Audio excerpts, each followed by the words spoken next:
Saudara-saudari terkasih, Injil Matius pasal 28 ayat 1 sampai 10 menampilkan kisah tentang kebangkitan Yesus. Dikemukakan bahwa Maria Magdalena dan Maria yang lain pergi ke kuburan Yesus. Saat itu terjadi gempa bumi dan seorang malaikat Tuhan turun dari langit. Malaikat itu berkata kepada mereka, "Janganlah kamu takut. Aku tahu bahwa kamu mencari Yesus yang disalibkan itu. Ia tidak ada di sini, sebab ia telah bangkit seperti yang telah dikatakannya. Ia kini mendahului kamu di Galilea, di sana kamu akan melihat dia." Bagi saya, pernyataan malaikat itu sangat menarik. Ia tidak ada di sini. Ia akan mendahului kamu di Galilea. Di sana kamu akan melihat dia. Galilea merupakan tempat di mana Yesus untuk pertama kalinya memilih dan memanggil para muridnya.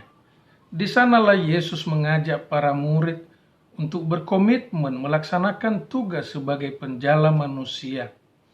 Karena itu, kalimat malaikat tersebut menegaskan bahwa Yesus Putra Allah telah bangkit.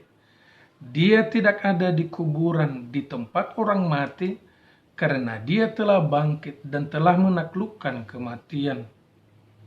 Dia yang telah bangkit itu akan dijumpai di Galilea, di tempat di mana komitmen awal dilakukan.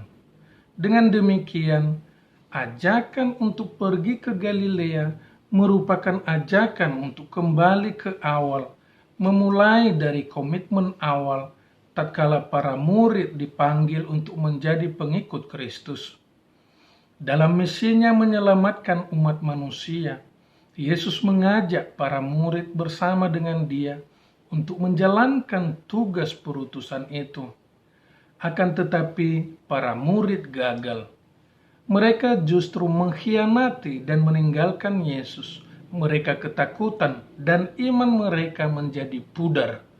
Karena itu mereka diminta untuk kembali ke Galilea, kembali memulai lagi dari awal untuk menjalankan dan menghayati panggilan sebagai murid-murid Kristus. Dengan demikian, Paskah atau kebangkitan bukanlah suatu euforia ritual, melainkan suatu ajakan untuk kembali ke Galilea, kembali menghidupi komitmen awal kita sebagai orang-orang beriman.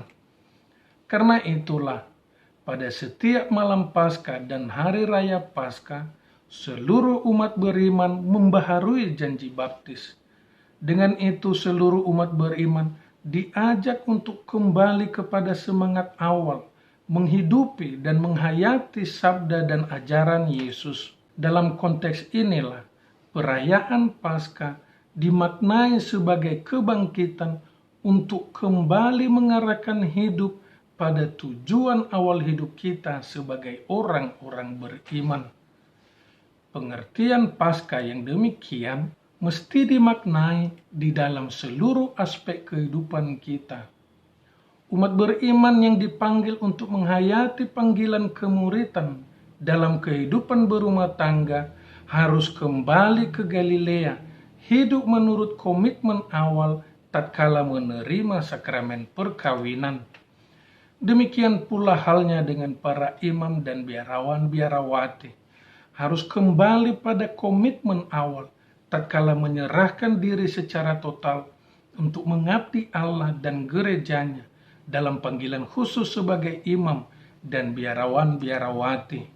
Umat beriman dalam menjalankan pekerjaan atau profesi masing-masing diajak untuk kembali menghidupi spiritualitas pelayanan yang dituntut dalam menjalankan pekerjaan atau profesi itu. Perayaan kebangkitan Kristus hanya bermakna bila kita sendiri mau bergerak, mau bangkit dari kelemahan-kelemahan manusiawi kita. Tanpa perubahan lahir dan batin, perayaan Paskah hanya menjadi perayaan ritual.